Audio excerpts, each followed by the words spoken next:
And good evening, everyone out there in Magic.tv land, because we are back yet again for another game changing episode of Magic.tv.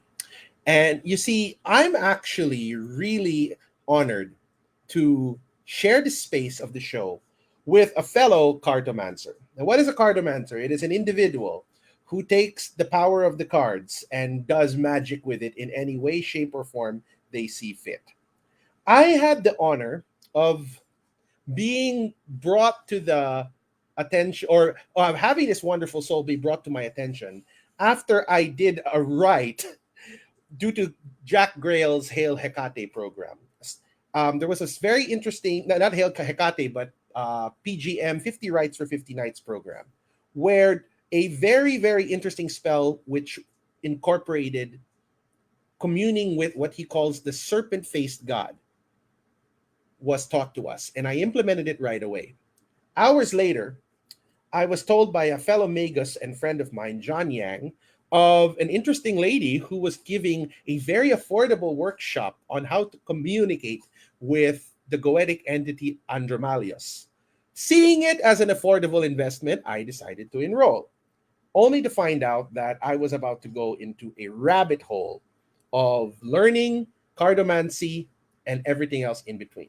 So with this said, without further ado, that I introduce you all to our guest of honor tonight, the European sensation, cartomancer, author, magician, Camelia Elias. Good evening, Camelia. How are you?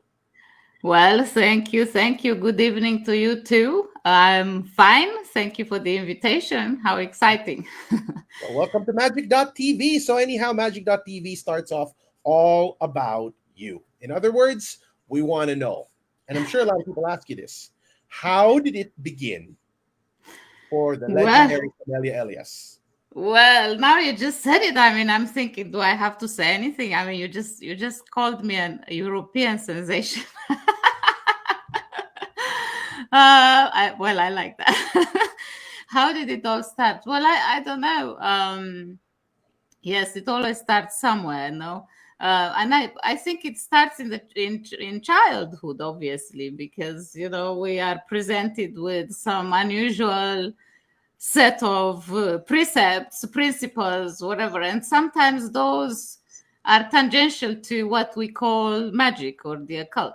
So being a native of Romania, I grew up on coffee beans and reading cards, mainly playing cards, although I have come across the tarot cards, and also not so much the popular Rider-Waite set, the Rider-Waite Smith tarot designed by Pamela Coleman Smith. So that was not popular in Romania. So we were more like French oriented there. So we had the Marseille pattern, the tarots, and then fortune telling cards that we would use. So it started with just seeing all of those thrown about, and then but you don't think too much about it. But in terms of how I ended up doing work, in this area, well, I credit my own academic education for it. So I was for many years I was a tenured professor at Roskilde University in Denmark, and part of my research was to look at the tarot as a cultural text. So like, what does that mean? So what interested me was how this deck of cards, or a deck of cards, has been so powerfully reproduced, endlessly. And how we have this, especially the 22 trumps in the tarot deck, how I like to see how people just had a different take on those 22 cards, so they were all similar in a way, but at the same time they were also quite different. So especially with the advent of pop culture, or since the 60s and onwards, when the tarot was popularized, we would have endless renditions of topics related to the cards. So you would go from the Simpsons tarot, Dracula, the Housewives tarot. So there is even a baseball tarot. So I thought, okay, is there some manifestation of any kind out there, any phenomena that hasn't yet been represented by these cards? What's the relation? So so I did some research into how one produces spiritual and visual text. So how these visual texts, they get to represent to an extent, a particular agenda of a particular group of people. So I found it very fascinating to dive into that rabbit hole. Let's call it the rabbit hole.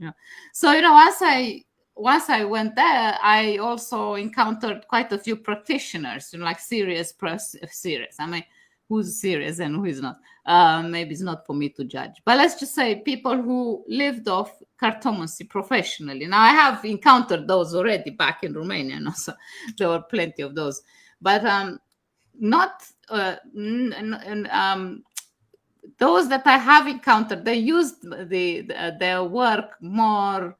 It was like a counterculture thing, or on the fringe, So it was not like in your face, Here's my tarot business in your face. So I was fascinated by that. So I encountered people performing tarot readings as their like main bread and butter, So I looked into what they're doing now, and of course, as soon as you go and investigate into the Anglo-American type of tarot readings, I also saw what I felt was not all that helpful or useful compared to what we were doing in Romania, what we were doing in let's call it the French tradition or the German tradition, or continental readings. So so I tried to compare some of these traditions, and this resulted in my popular blog, or at least at some point it was very popular. Well, I suppose it still is, because people are still reading it religiously. Tarotflexion. So I started writing a lot for that blog, about 15 years ago.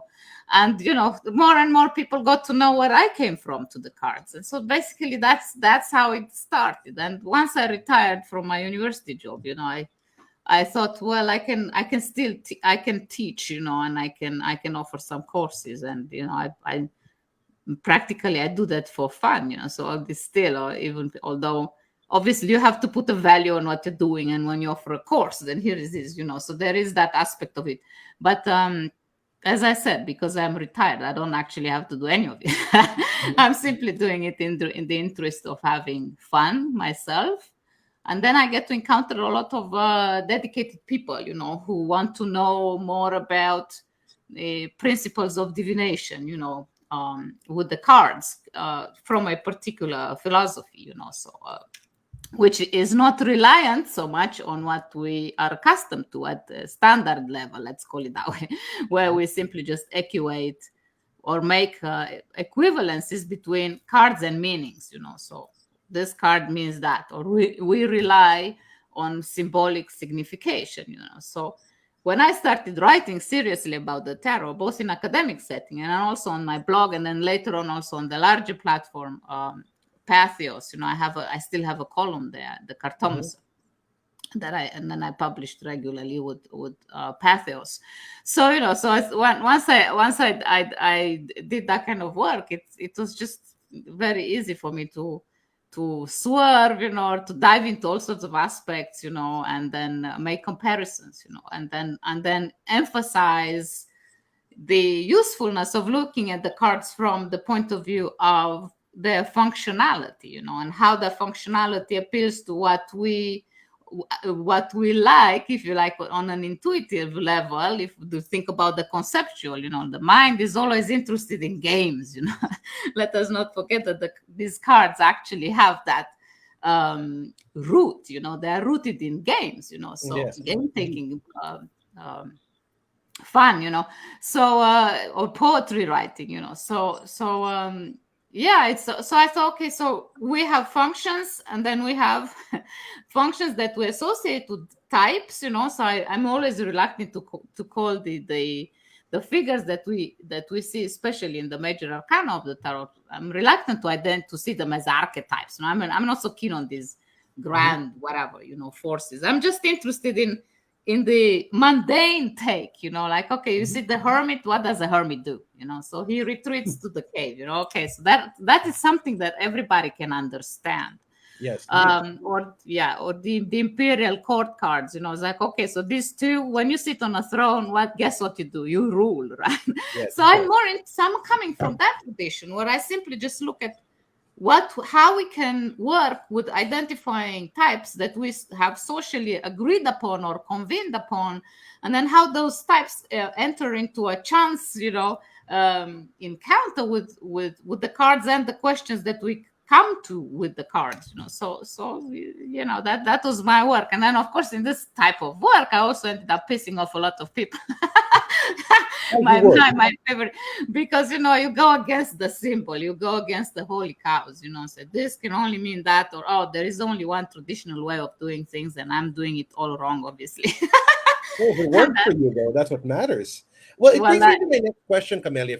I've been eager to ask you about this. The cartomancy aspect of you is very clear, but I'm curious, how did you develop your relationship with the spirit Andromalius? When did that happen? Because you have cartomancy in one area and you've got goetics on the other. What was the story between that? What made him like a patron of yours? Because you seem to be very, very committed to this spirit, and I've learned quite a lot about him because of you. Yeah. Well, as how shall I put it? One has to, before I always answer this kind of question, I like to remind people that I come to anything magic from a thoroughly rigorous Zen practice.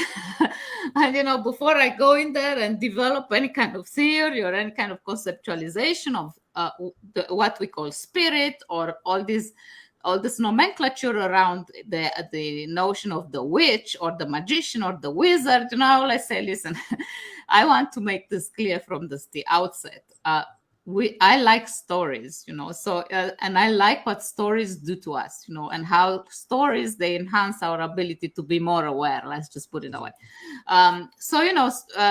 Insofar as I come to magic or the cards from a rigorous Zen practice, what I have an eye for is what I put it in front of my face as like the mirror. Yeah. So the Zen always use the metaphor of the empty mirror to represent the mind, So I do the same thing. So I look at, okay, so if I put this notion in front of me called Andromalius, the 72nd spirit in the Goethe, yeah, then what happens, And then we have these narratives about how he appears, or in this case here, we have a clearly distinct, association of Andromalius with the youngish or young man, So it's not a horrible creature, that may scare us. Some of the other demons in the Goethe, may have some forms that are not so pleasing. Yeah? So then we have to brace ourselves and say, okay, I'm going to be meeting the big, I don't know, tartars or whatever. So now I have it's not for the faint-hearted, right? So obviously we have already a framing. That's what I'm trying to get at. So we have a frame, and that we will relate to, So there is always a starting point that is called what we expect, So with Andromalius, it was very simple, because I don't know, I started using his seal and the sigil in connection with postal with the postal service. I simply just got I had a streak of bad luck, let's put it that way, with the postal service would just fuck up consistently, right? And I'm like, okay, I'm done with this. I'm tired of this, right? So this needs we need some interventions here. That's okay. And then with these narratives about how demons come to you a rescue, or come to you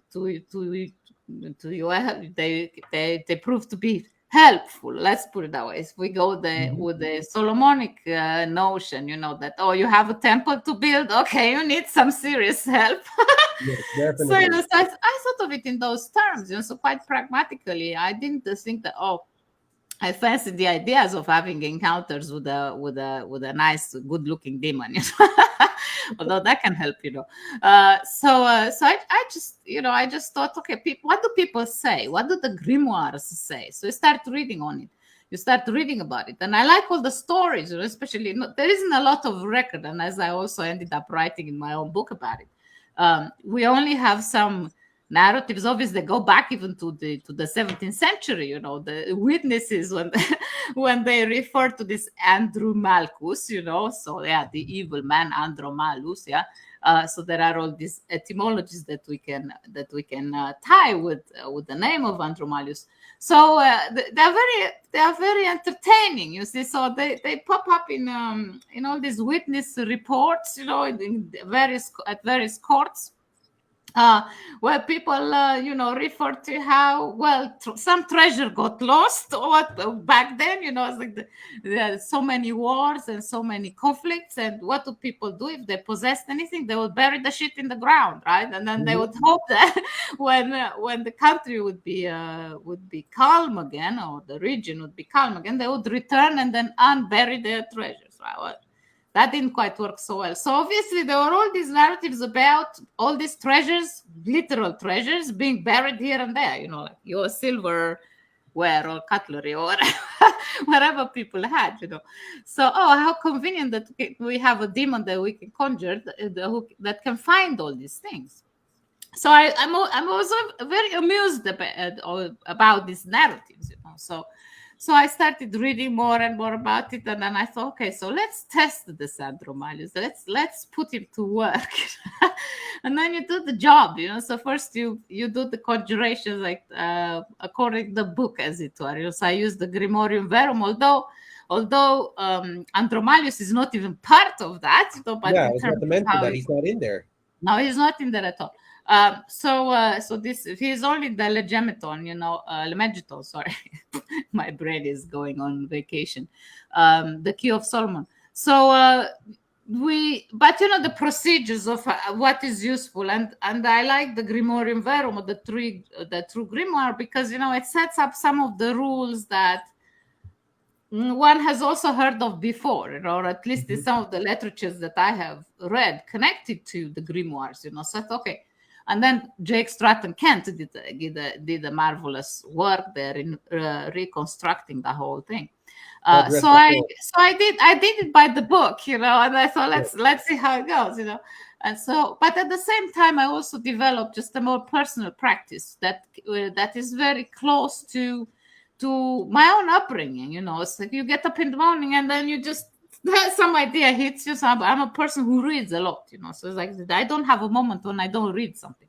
And there is always some idea, that flies through my head. And then I sit there with my coffee, and while I ponder on the meaning of life or whatever, I have some questions that come at me or arise, and then I connect them with some of the tasks that I need to do, and then I smoke a pipe and I run out of tobacco, and I know that the grocery store here, they don't have that, But then I'm like, okay, Andrew Malchus, I need this thing, and I need it like right now. So so all of this I do without casting any circles, without making any kind of circus about it, So there is no circus, and there is no lighting a candle at midnight or whatever on, Mars hour on Tuesday, or that there are also these precepts, if you like, then one can follow. Yeah, there is no invocation of the tetragrammaton names and all of that stuff, all the archangels, the protection. So I don't do that. So some people say, aren't you a little afraid? And then I'm like, no, I'm Zen. I just said I was Zen, right? There is no space in my Zen world for all these fears that I also hear others are entertaining and talk about. And that's all fine. That's all fine. And I'm not denying the existence of that, but to actually go back to a point I wanted to make, and that I didn't finish, that it's all tied to expectation, And then when we talk about having particular narratives that describe this or that spirit, or a spirit catalog, or, there is always a framing already that sets up our expectation in a particular mood, if you, or else there is never a thing or a context that's free of expectation. So we will have it activated right then and there. So it's better than, of course, that you have some guidelines or that you have some visuals, because then it's easier, and it's easier to impersonate. It's easier to pretend. It's easier to do the hermetic magic, where you just go traveling, new forms, with the shape shifting and all of that stuff that we also find across other cultures. So, so I just sit at my morning table, and then I go like, first of all, I don't have any tobacco. I ran out of it. So how about I'm going to send an envoy. Usually it's my partner, because I hate shopping, So he says, but they don't have that shit at the grocery. Yeah, I know that. But maybe they brought it today. Maybe it's in stock today, just, by a fluke of chance. And I experienced a few times that it did happen, So, and I got the thing that I needed, and that was not as the result of having made any kind of invocations, or even going with the belief that this was going to happen. Or, mind you, also the opposite can also be true. Engaging with the fear that, or rather, don't even like, can you listen to yourself? You're talking nonsense, or activating some form of academic skepticism. I never think in those terms. So I just do stuff, I just do things. So I mean, how one is dedicated to, you said I'm dedicated. I'm also reluctant to use that word, because what does that actually mean? To be dedicated to the spirit world, or a particular, I don't know. So I'm dedicated to my own good mind, which I hope. My next question, Camelia, if you don't mind me interrupting. Aside from Andromalias, are there other spirits, gods, or deities that you regularly work with, that you have a good working relationship with, that you'd like to share with us about? Well, in terms of practice, I have to. Well, I have a thing for Lucifer. I have a thing for. So and in fact, even in my book, I sort of like propose this. Rather, I'm sure that some occultists, they probably would like to spank me for it, or I don't know. So far, I haven't heard any nasty comments, about my work there. But I kind of suggested that Andromalius and Lucifer, they are sort of like the same, or they share at least the same, let's call it energy, or there is a certain affinity that I find that goes across their offices,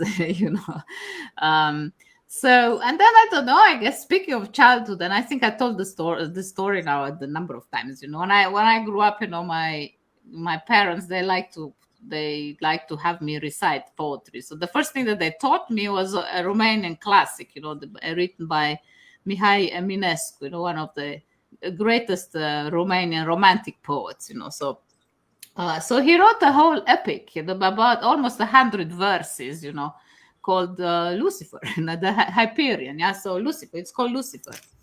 So, my parents made me recite the whole thing by heart, because I had a good memory back then. I'm afraid things have gone downhill a bit since, sadly. So before you know it, at the age of 3 or 4, I get to perform Lucifer on all sorts of stages, homemade and not, and not, in connection with the school. And, well, nobody objected to anything, because you see, this was the great romantic poet, a consecrated romantic poet.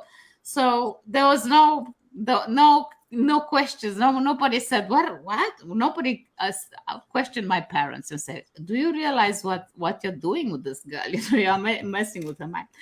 But I like to think that I just maybe conjured something unwittingly, or I stumbled. Let's put it that way. I stumbled into Lucifer already at that early stage, and then you just end up having a relationship. I don't even know. I'm again also reluctant to call this a relationship, because I'm not even sure how one would describe it. You see, and because I have been invested in reading stories, or that was part of my academic work. I analyzed stories, and I wrote stories myself, and I analyzed them. So yeah, I mean, what did I want to say? I'm always going on a tangent. So you just end up with formulating some notions at the conceptual level of what it is you're doing. So I'm interested in that, in the linguistic aspect of a relationship, if you like, because it gets to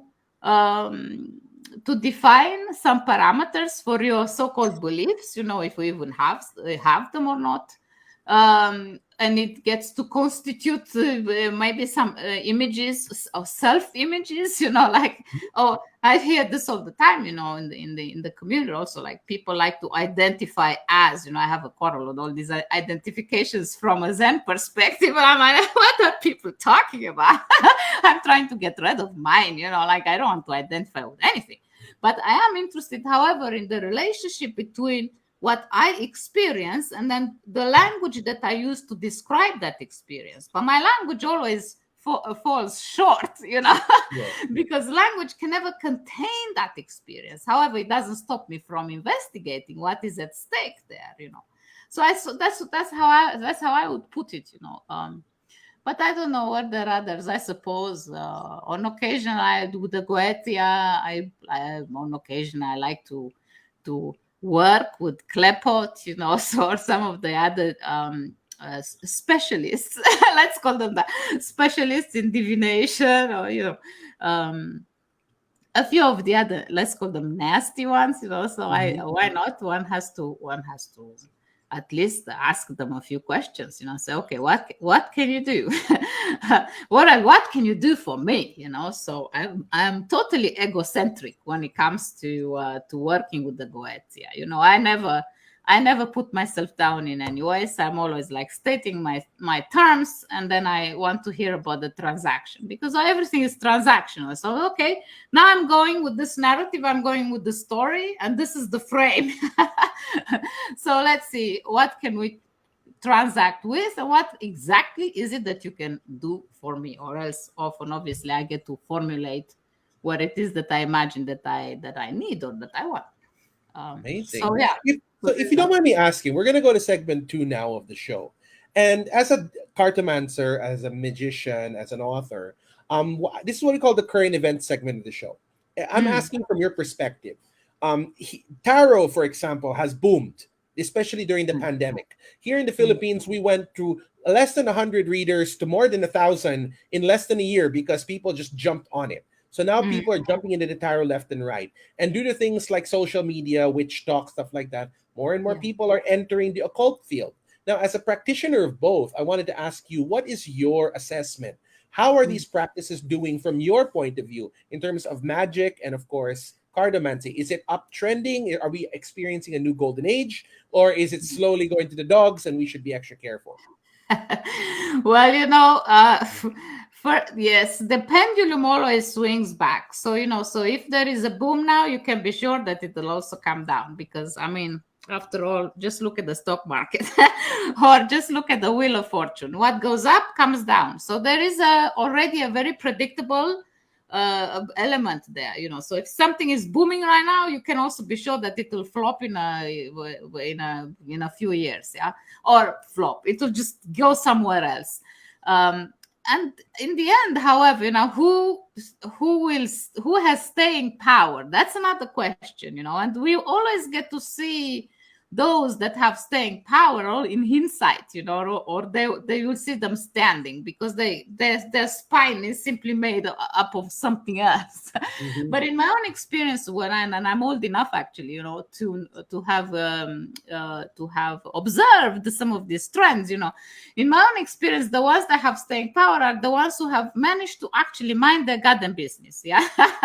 So I'm always curious to see, okay, so when you see a boom like that, it's very exciting and it's very fascinating. But at the same time, as far as I'm concerned, there is a parallel observance that I perform, and I'm like, okay, I want to see who has staying power.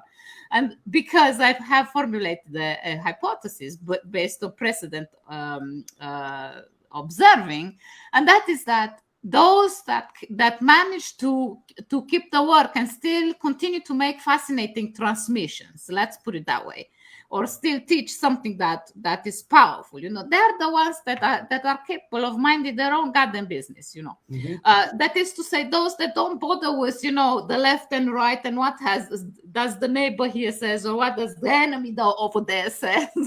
Oh my god, I shouldn't be offending anybody, or what's now the talk about identification, speaking of, or like who identifies as what god and what demon, or what. I mean, I'm just more power to the people who do that, but that's not what interests me. And I've also noticed that the more people actually do push that button, of identities and who and like, yes, I also want to be like the empress, and I'm also the big high priestess, and I'm like, I mean, that's just so boring. Personally, I find that extremely boring. And however, in terms of trends, I find that those who circulate, I mean, just that kind, or produce that kind of talk, they don't last long. They may be like a flash, because there is such a thing as glamour in the world, and they can catch something, but they don't last, So, but what am I going to? I don't know. I guess I don't really pay much attention to TikTok. I hear on occasion because you can't avoid it. But to be honest, I don't follow any of that. So I'm quite ignorant. So maybe I'm the wrong person to ask. I'm talking nonsense here because I'm not. I can't even pass I can't make a proper or an educated guess or statement as to the current state of the occult, and where it's going. But this I don't know. It'll if it's up now, it'll go down.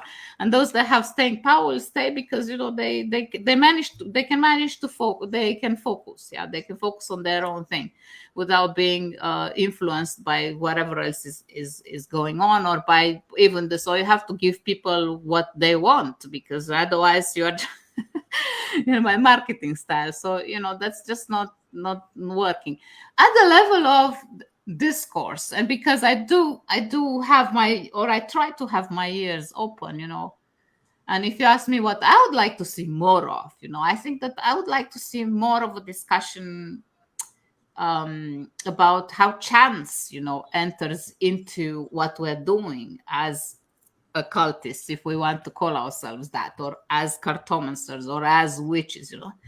People don't talk about that. People like to talk about practices, so we practice this and we practice that. Give me this recipe and give me the 3 steps, like, yes, like, or the 12 steps for this and 10 that, so it always goes into these steps. And I'm like, okay, can somebody please have a more interesting discussion about how chance features and how we work with it? I mean, where is Hermes in all of this?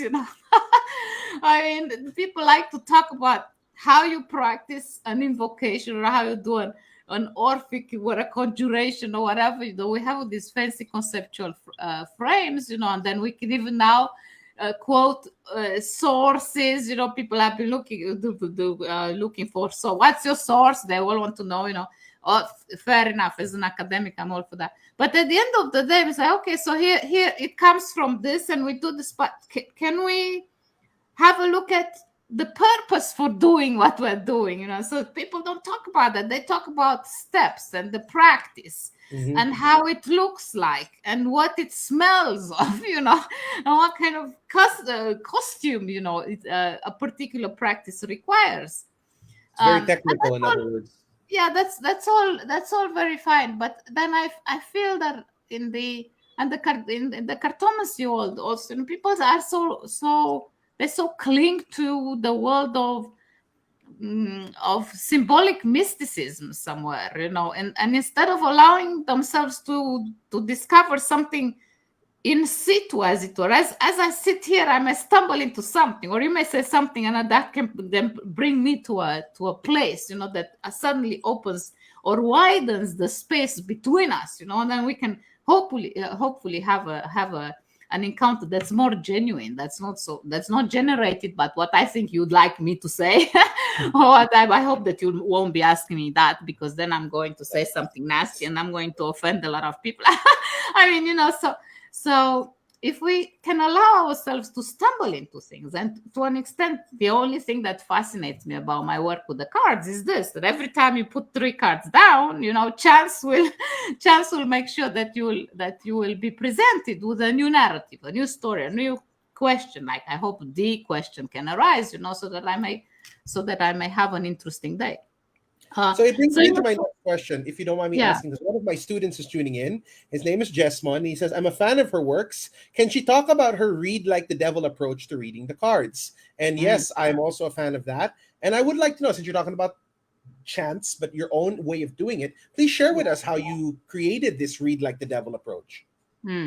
Well, to an extent, it's nothing is new in it because when I popped on the firmament, to put it that way, I just said, okay, can we to go back to the discussion, can we just look at what this visual tool, that consists of 78 cards, or depending, we can also use playing cards and fortune telling cards and art cards. I used all of them. I use all of them.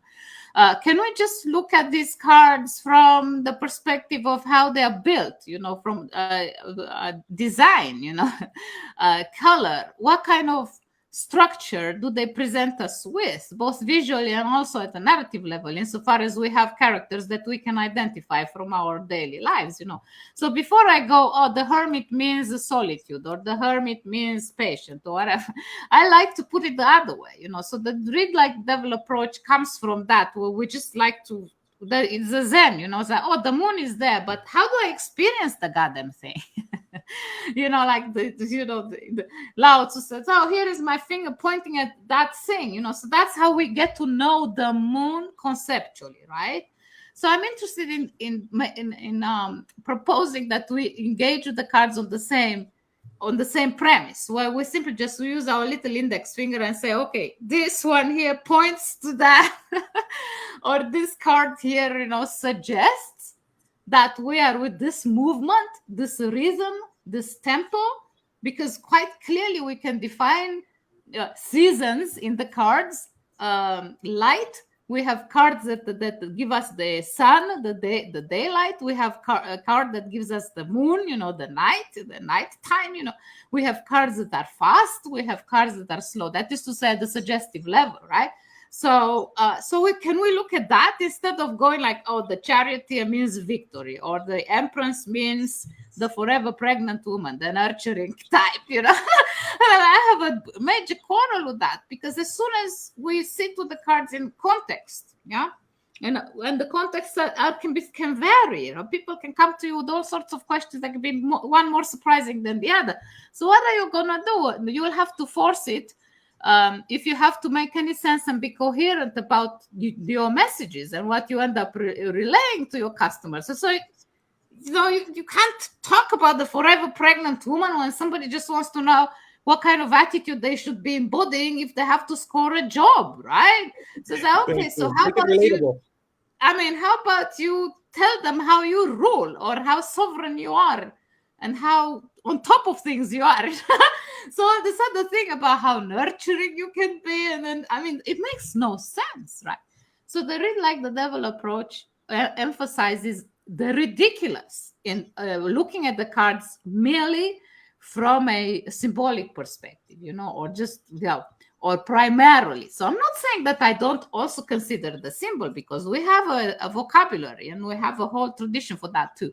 But I never use these random, in fact, significations that have been imposed on the cards as my primary thing that I go to. Therefore, in my own writings, I never wrote the kind of introduction to the tarot that will tell you, that will start with, charting the meaning of the cards one by one. I think that the only reason why I ended up writing my own works is because I got tired of the other. I thought, I don't want to see this in my life. So granted, when that is said, I also know a lot of people who have learned plenty from this introduction to tarot, introduction to the Lenormand, or whatever, that relies very much on that formula. This means that. and if it works for them, that's fine. But I find it that if you have to be a nuanced reader, or if you want to shoot for more precision, then you than just repeating if somebody else's phrases, that you get to learn by heart at some point, then you have to do this other work that will appeal to the ways in which you are able to recognize what a line does and what a dot does, so it's just art history one-on-one, or like design one-on-one, or illustration one-on-one. I mean, any art history department will present you with how a string of cards or a string of pictures are able or not to present you with a solid structure. You can see how one element turns into the other, and then you can pose the question, where does that bring us, or what does that tell us? So I'm interested again in the narrative. I'm interested in the story. But it begins with having a purpose. So by having a purpose, I don't mean to say having a goal. I'm don't be interested in goals, but I am very interested in how we can be coherent in giving our transmissions a clear direction. Otherwise, I find that I waste my people's time. I waste my own time with just sitting there like, oh, here is the hermit, or here is the empress, and they mean this and that. I go like Andy Warhol. So what? So some people like that sort of approach, because in the very question, so what? Not only are you already on a track to identifying what's ridiculous in making one-on-one associations that are ever so random, and then in the value of deconstructing the mythologies that we find ourselves surrounded by, So I'm interested in these deconstructions. So what? So then I want to, okay, so what? Then I have to answer that question myself. So if I don't want to use this one-to-one symbolic association between the card and whatever somebody's random idea, then what am I going to do? So what other tricks, if you like, am I going to invent? So that someone is asking, actually, Camelia, what Tarot de Marseille's deck do you recommend? Well, that's a good question. I myself prefer the Jean Noblet reconstruction of the tarot by Jean-Claude Flournoy. It's still available if you go to letarot.com. It's a French company. Jean-Claude Flournoy, he died a few years ago, but his wife, Roxane, she still produces the cards. I have her stenciled, hand stenciled. See, here is the emperor, hence stenciled trumps here. I don't think you can still find the stencil. She had 2 editions, but they all sold out quite quickly. This is the first edition, and it looks like rags. it's very old now. So that's the reconstruction of the Jean Noblet tarot from 1650. And why I like it is because it's so clean, and there are no inventions, like some prefer the Camoin, and the Khodorovsky tarot, but, there I have a quarrel with the Khodorovsky. He claims not to be symbolic, but everything he does, it comes down to the mother-father duality, and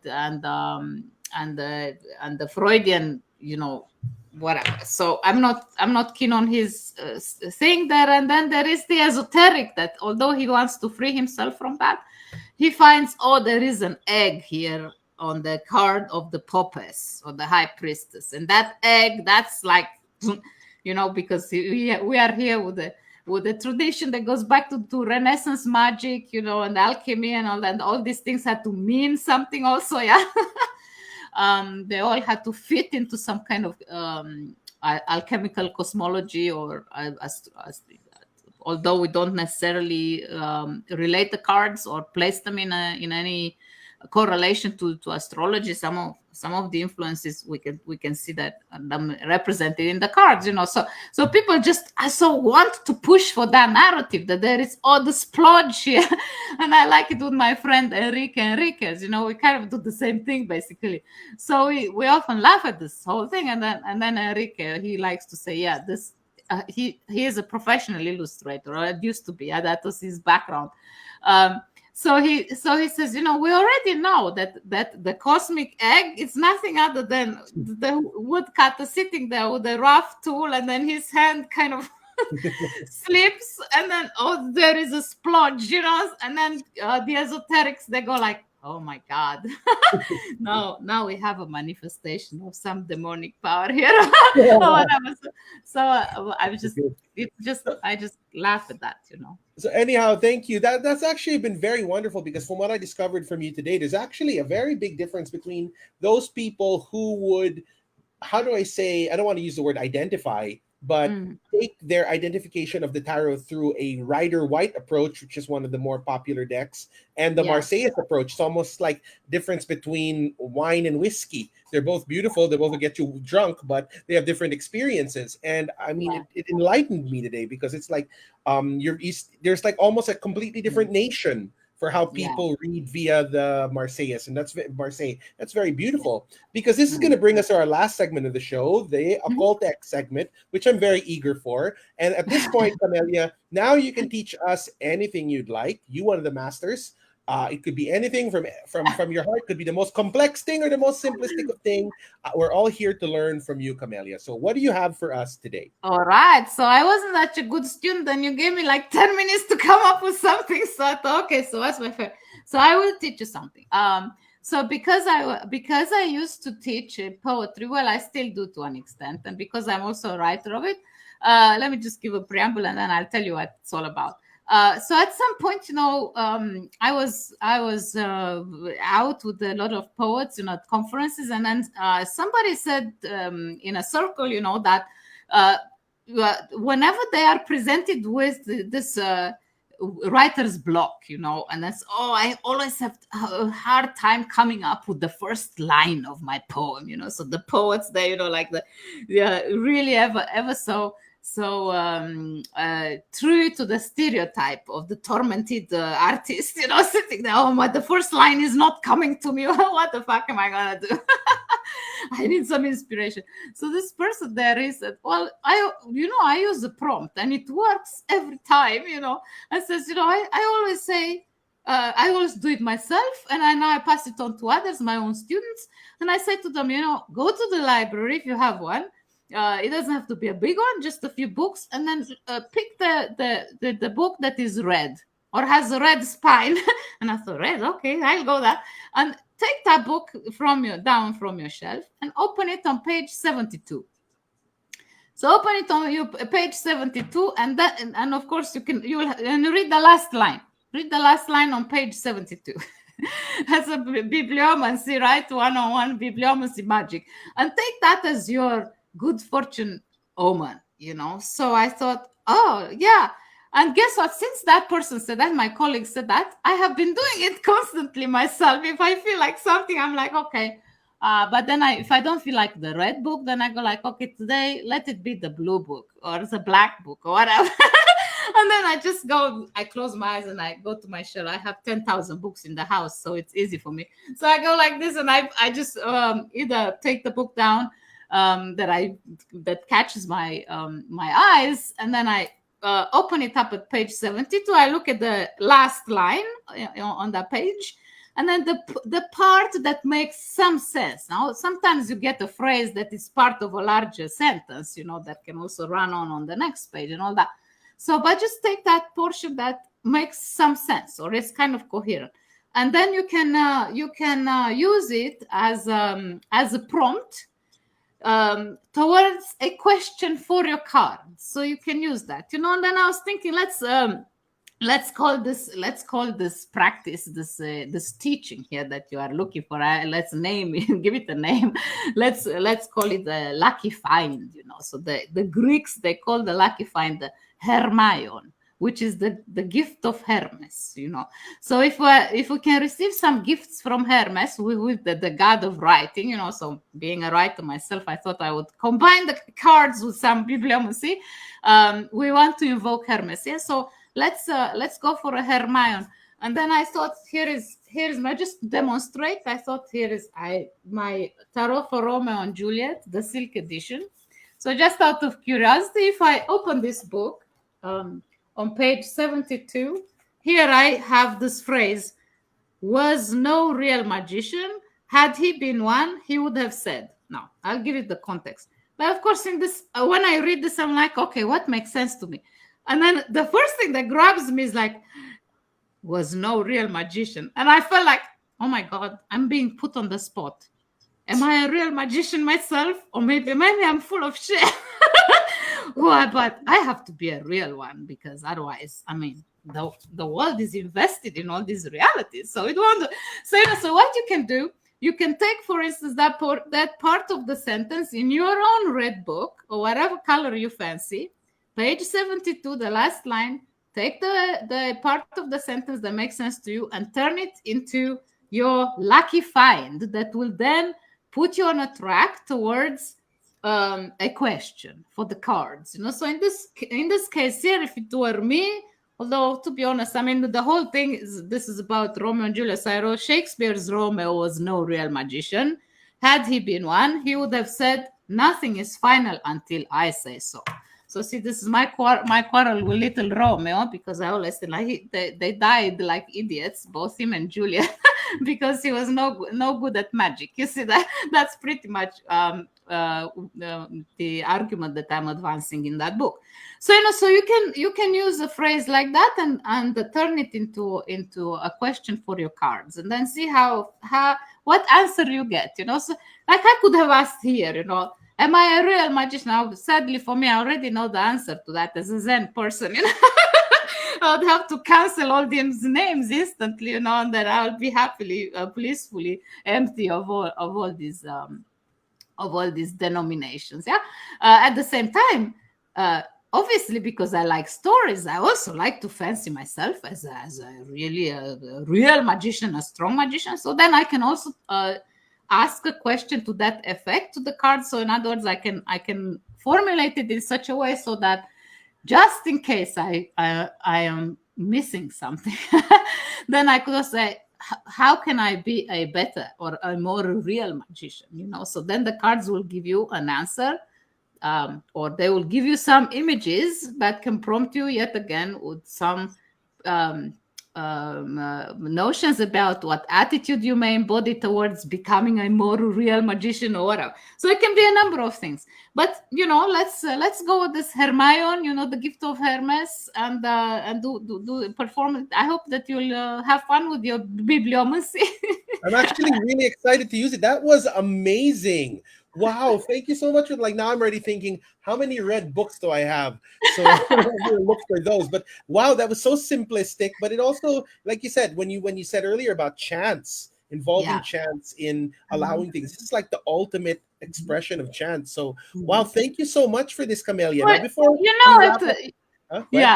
Picasso said. Sometimes I like to quote what Picasso said. Picasso said, "I don't seek anything, I find." So I kind of like that idea that you don't seek anything, you just find stuff. You open yourself for the possibility to just stumble into things. And I would like to see that we do that more instead of just talking about practices or beliefs or identifications that, well, they only warm us for about 10 minutes. So. Well, with that being said, before I forget, I do always want to show support to you. So do you have any upcoming lectures, books, events, courses that you would like to plug so that our viewers can hear more about it, because we would want them to know about what's going on with you? Absolutely. Yes. So, well, you may know that I have, thank you, that I have just launched the Read Like the Devil Practice Club, which is a monthly club. It's a monthly practice that I offer. People can just go to CAMELIAELIAS.com or readlikethedevil.com. One can find it there and read more about it. So we do some practice that is, however, more for the solitary. But I give people a lot of both written material for inspiration, and then also we meet once a month in a live call, so where we can discuss the cards and magic and whatever else. So there is that. And then right now I'm also preparing for the Read Like the Devil Foundation course that will include teaching on how to read with the Marseille Tarot, teaching on how to read with the Lenormand Oracle, and then teaching on how to read the playing cards. Now, I will not be teaching that course myself. My partner will do that, but he did already last year to great success and great satisfaction. The class is capped at 50 people. So sorry, because he decided that he wants to give individual solid feedback to every single contributor and contribution in the group. So this course, the foundation courses rely very much on teacher and student exchange, and he really wants to service every single person.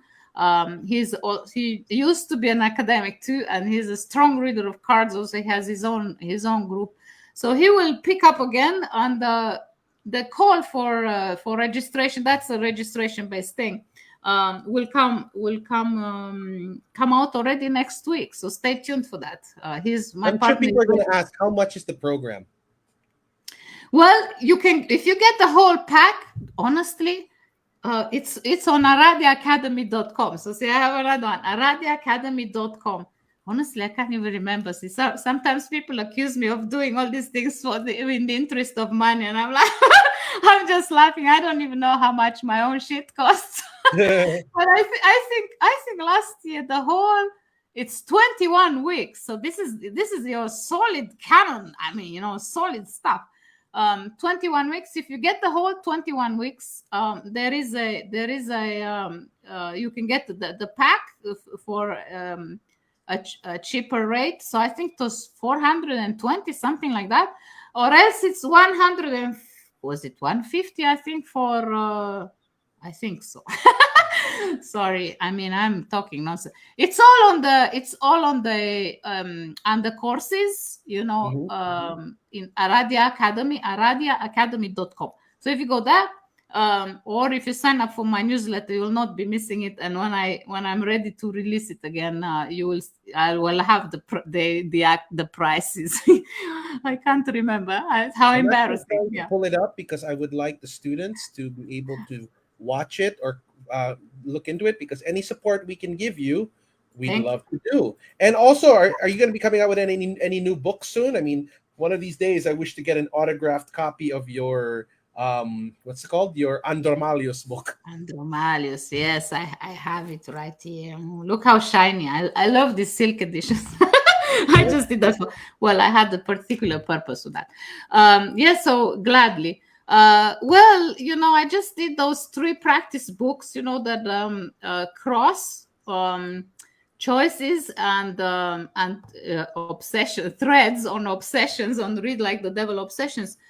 They're short books, but they focus only on technique or one particular technique. So so if people are interested in a quick take, because that is also the idea, quick take. These are short books, but they really dive into, and then I go into very concrete examples of readings, from my own pool of lots. I have a long archive of examples. They're the most help. I don't have anything lined up yet because I spent myself, as it were. I published those 3 short books already this year. Wow. But I would suggest that people check them out, of course, and in addition to all the other 16 titles on divination topics. I mean, that doesn't include my academic work. I don't think anybody has the patience for the other thing. but maybe the divination books, they are very much all of them. They emphasize how we can work with functionality, insofar as our own brain loves, to have its own function mirrored in these games, that enchants, and I like that idea that we give chance more attention, so I think that my books all touch on these methods and approaches from philosophy to practice, so but some are more comprehensive than others, but the latest that just came out this year, Threads Choices on 6 card readings and cross on five card readings, so cards in a cross layout, primarily 5 card readings, but also a Celtic cross and a few other crosses because I couldn't help myself. Well, that being said, Camelia, thank you so much for taking the time to be on Magic.tv. It's so nice to have a fellow tarot card reader on the show and a cartomancer. And with that being said and done, I just want to thank you from the bottom of my heart. We really learned a lot. I am really looking forward to trying the Hermeion. How did you call it again? Yes, The Hermes. gift of Yes. Hermeion, Oh, the gift of the Hermes. gift of Hermes. You can There you keep go. it. Yeah. So we don't always need to go with the Greek. And in fact, I'm not a Greek master, but Hermione, yeah, to be more Hermione. precise. All Yeah. right. So with that, I'm going to remove you from the stream. Thank you very much for All right. joining us. Please don't go anywhere because I still want to talk to thank you after the show. So good. Thank you very much for joining us, Camelia. And yeah, that wraps up the latest episode of Magic.tv. I have learned so much from this amazing woman. And you know what? On the record, I have had a reading done with her, and creepy how accurate the reading was. It's enough for me to say she will be bugged by me again for another reading in the near future. It was worth every penny. And in the industry of tarot readings, it's so hard to find a reader that you can go to and get a really good quality reading from, especially if you've been doing it for as long as I have. It's usually a toss up between her or Marcus Katz I'd go to for a reading. Both of them are equally amazing in their session, so you got to check it out. So, with that being said and done, thank you all for tuning in. See you at the end of the month for another special episode of Magic.tv.